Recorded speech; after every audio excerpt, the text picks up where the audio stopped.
without any pronounced blueprint, with incoherent and disjointed efforts that prioritize only the projects and programs that feed the insatiable greed of the new City Hall kleptomaniacs.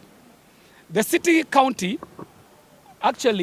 this current city-county government will go down in history as the most incompetent, inept, deceptive, amateurish, insensitive, and morally degenerate administration yet.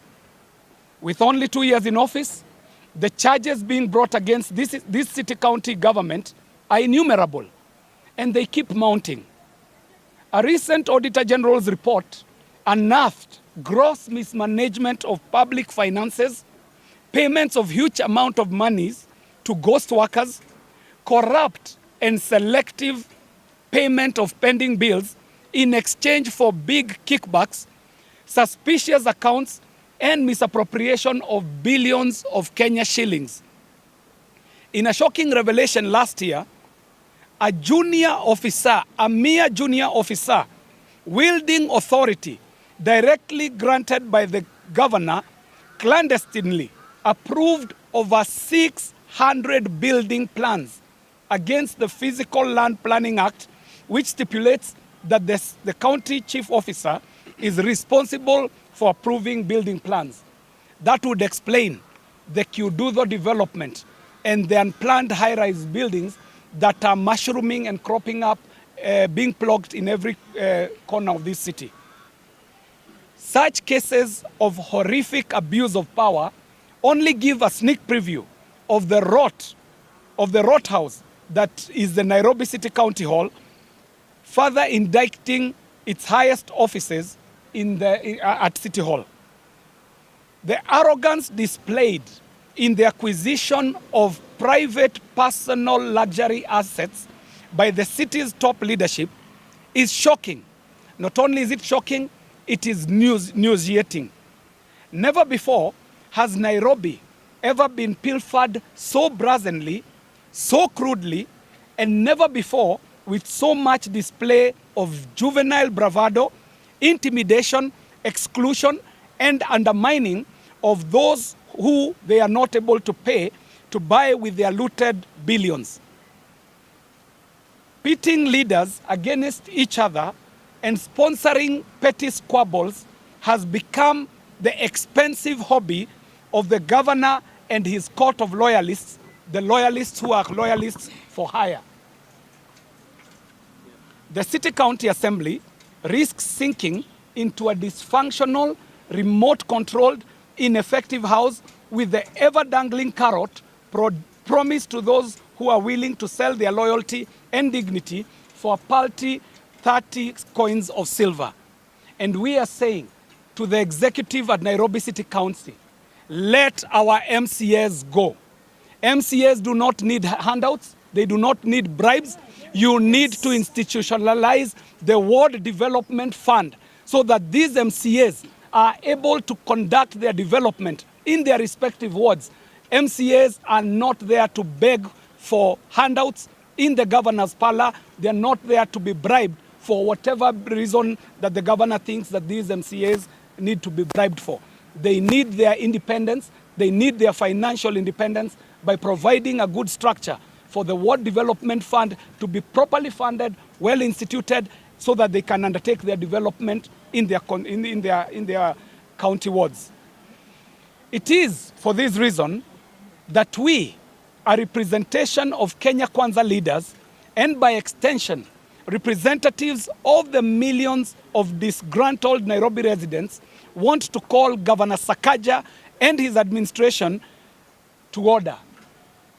We are also calling upon the relevant audit, oversight, and investigative bodies to swiftly intervene and rescue Nairobi from the shackles of rampant mismanagement and incompetence.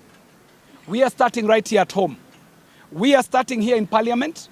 Senate, which has the constitutional mandate of oversight over counties, must process the Nairobi situation with urgency.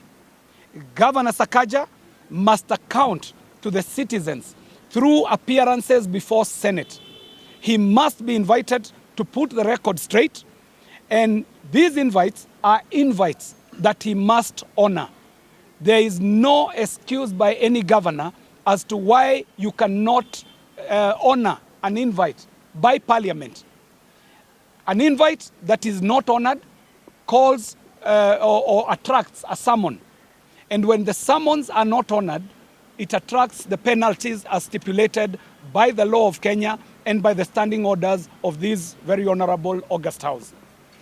He must be invited to put the record straight, invites that he must honor. It is the least that must be done.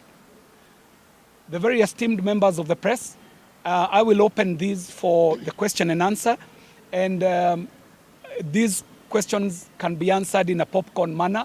When you shoot the question, any leader here will be ready to field the questions. We can start with the state broadcaster. Yes, Mheshimiwa. For good reason. My name is Abdi. Maybe let me make a point. Let me make a point in regard to the forthcoming UDA party elections. We hear that Governor Sakaja is preparing himself to vie as the chairman of UDA in Nairobi. We are telling Sakaja to reciprocate as a gesture of gratitude to the Nairobi voters and step down his ambition to vie for that seat. And he will do this in favor of James Mwangi Gakuya, who we want to elect the Nairobi UDA chairman.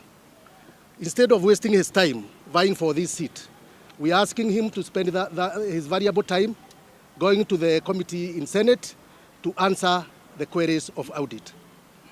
On the impeachment? On the impeachment part of it, what I want to say is, and what we are saying as leaders, nobody is interested in impeaching Governor Sakaja. What we are interested in is a functioning county. Respect to the county assembly members. Respect to Nairobi people who voted for him. Respect to the constitution that when he is summoned by the Senate, he appears and answers the audit query. So the question about whether we intend to impeach or not, it is neither here nor here. Nobody is interested in impeaching him. We just want him to do the work that he was elected together with us by the Nairobians to do.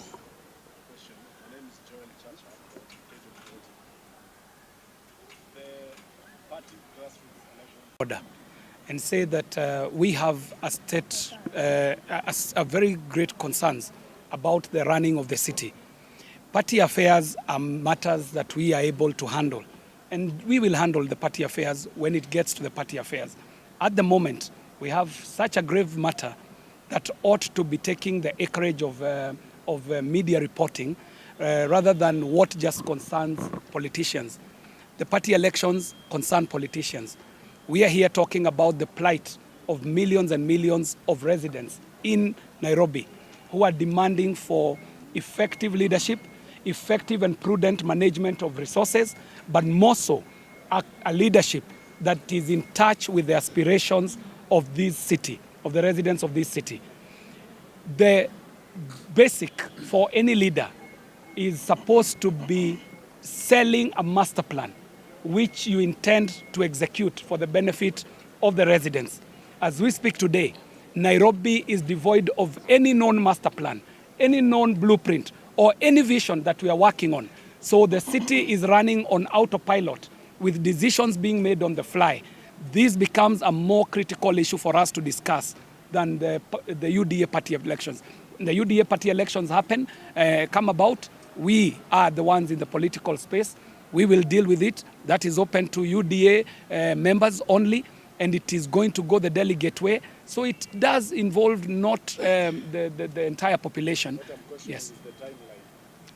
Well, this is well informed by the information that is being received. For example, it is the Auditor's General's report that opens a window as to the goings-on in the City Hall. And this would be sacrilegious for these leaders to stand aside and watch the city slide into this dark hole that it is sliding into while we are quiet. Thank you, Chacha. Nairobi, are you in good terms Sakaja, do you communicate so that this is not only addressed on the press, but also on the perhaps in his office? I can say that we are not in a bad relationship because when any one of us has an issue or an issue that is concerning maybe one of us, we do talk. What he's doing, what governor is doing, is now when deciding about what to do in Nairobi County, he consults no one. For a very good example, he has pronounced himself on about high-rise building, 25, 70 floors, houses. Has he done any drainage? Has he increased the piping water? The sewer system, has they been enlarged? Like all of us here now, we are on a rainy season. Everywhere is flooding, but where he is, he's talking about a 70-floor house, while he has not done any drainage. So what do we expect after those houses are approved? Is he only interested in money that he will be paid corruptly by those people who are willing to do those skyscrapers? Finally, is this a Mount Kenya issue? Because I can see that more...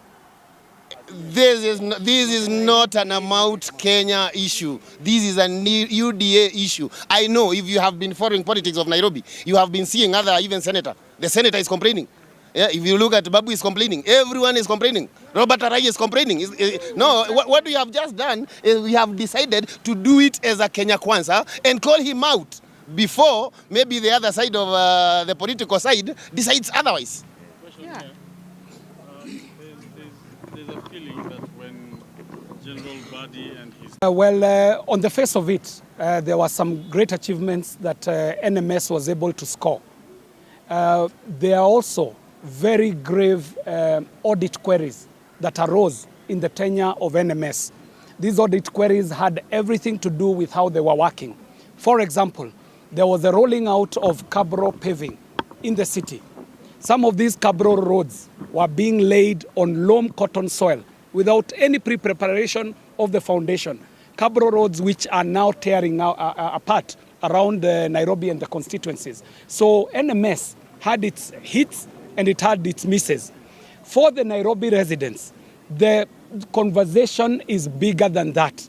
The conversation is what is the place of a metropolitan city that contributes in excess of 66% of the country's GDP as a county. So the conversation is about how do we review the cardinal document, which is the Constitution, to enable Nairobi City County to be able to operate like other metropoles, giving an example of Johannesburg, Washington, D.C. And we had seen that direction in the tenure of H.E. Emeritus Mwai Kibaki, who had even proposed a metropolitan ministry. But the discussion about Nairobi as a county is an ongoing discussion. That's why we are calling Governor Sakaja to come on the table, because in the interim, we can have a conversation as to how these boroughs will be operationalized. If we have 4 or 5 boroughs in the city, then the administration and the leadership of the city becomes a bit more manageable. So I would want to cede this opportunity to members of County Assembly to put in a word. Yes. Oh, just to say for those who will hear Kiswahili,